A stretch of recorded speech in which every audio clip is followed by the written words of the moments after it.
My name is Zakir and I'm a mechanical engineer student. I would like to ask you a question that how can you prove to an atheist scientifically the existence of God?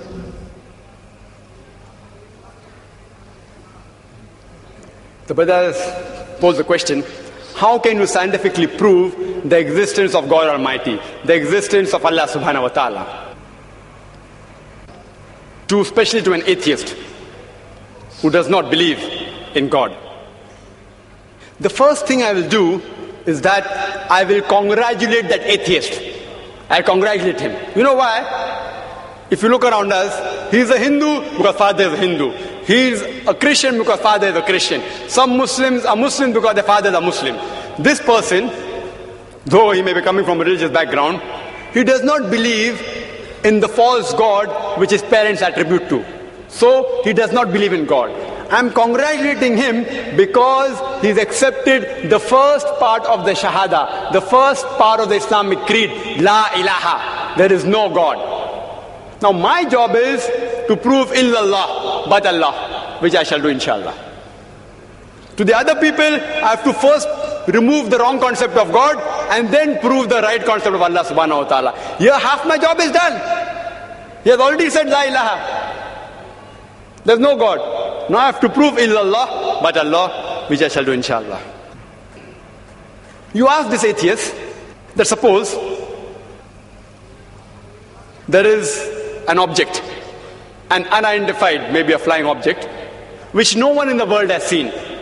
No human being in the world knows about this object. If it's brought in front of you, and if you're asked that who will be the first person who will be able to tell you the mechanism of this unidentified object, you have to ask him the question.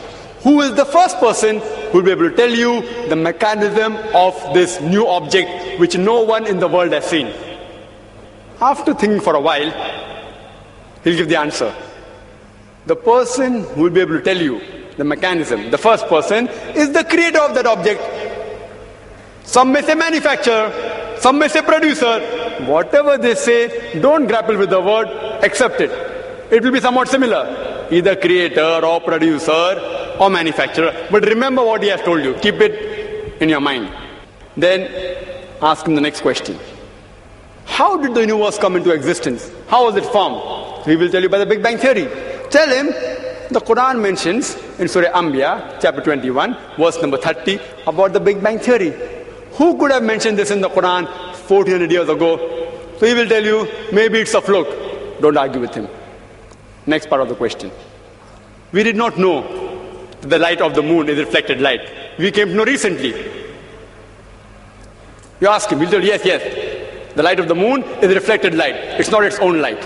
When we discovered, he will tell you recently, yesterday, 50 years back, 100 years back, yesterday in science. You tell him, the Quran mentions that the light of the moon is reflected light 1400 years ago. Who could have mentioned that? Maybe somebody had a wild guess. Don't argue with him. Continue. We thought the sun was stationary. You ask him, is it stationary? He'll say, no, it's rotating and revolving. When did you learn this? He will tell you yesterday, 50 years back, 100 years back. Quran mentions this 1400 years ago. He will hesitate, but may say, maybe some intelligent person wrote it. Don't argue with him. Continue. How was the universe initially? What is celestial matter? He will tell you, it was smoke. How did you come to know? We have got proof, we have got evidence. You tell him, Quran mentioned this 14 years ago. Who could have mentioned that? He will hesitate.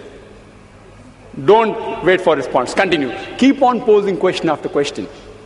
All that I give in the lecture, keep on posing one question after the other. That water cycle, how do we come to know about it? Quran mentioned 14 years ago. About every living thing made from water. Who could have mentioned that? Quran speaks about botany, the male and female. Who could have mentioned that? Pose one after the other and ask the question, who could have written that? Then you tell him that there is a theory known as theory of probability. That if you have two choices, out of which one is right, the chances that you will make the correct choice just at random is 1 in 2. For example, if I toss a coin, it can either be heads or tails. the chances that I'll be right will be 1 in 2. If I toss it twice, the chances that I'll be right both the times will be 1 upon 2 multiplied by 1 upon 2, that is 1 upon 4, 25% chance. If I toss it thrice, chances I'll be right all 3 times, 1 upon 2 multiplied by 1 upon 2 multiplied by 1 upon 2, it's 1 upon 8, 12.5%. A dice has got 6 sides. If I throw a dice, the chances that at random I'll be correct is 1 upon 6. If I throw it twice, the chances that both the time I'll be right will be 1 upon 6 by 1 upon 6, 1 upon 36. This is called as theory of probability. If I throw the dice twice and then toss a coin, all 3 being right will be 1 upon 6 by 1 upon 6 by 1 upon 2 is 1 upon 72. So you ask him, the chances may be, if you ask, what is the shape of the earth? There are various shapes. Some may say it is flat, some may say it's triangular, some may say it is hexagonal, some may say pentagonal, some may say heptagonal, some may say square. Say there can be 10 shapes. Some may say it is round, it is spherical. The chances that if anyone makes a wild guess, it being correct is 1 upon 10. The light of the moon, it can either be its own light or it can be reflected light. The chances that you make a wild guess and it being correct will be 1 upon 2. The chances that both shape of the earth and light of the moon being reflected light, both being correct, if you make a wild guess, it will be 1 upon 10 multiplied by 1 upon 2, it is 1 upon 20. What can the living creatures be made of? Some may say sand, some may say stone, some may say aluminium, some may say gold, say 1,000 materials you can name. Some may say water, some may say silver, 1,000 materials. The chances that you make a wild guess and one of them being right, according to mathematics, is 1 upon 1,000. The chances that all 3 being correct, the earth is spherical, light of the moon is reflected light, and every living creature created from water is correct, will be 1 upon 10 multiplied by 1 upon 2 multiplied by 1 upon 1,000. Answer comes to 1 upon 20,000 or 0.005%. Quran speaks about scientific science more than 1,000 verses. In 3 verses, the answer comes to 0.05%. If you apply probability theory to all this being at random chance, it will come to 0, negligible. And in maths, anything 1 in 10 raised to 50, it's equal to 0. So you ask your atheist friend, who could have written this? The only answer he can give you is this first answer, the creator, the manufacturer, the person who has produced it. That's the only answer, there's no other answer. What science is saying today is they are not eliminating God.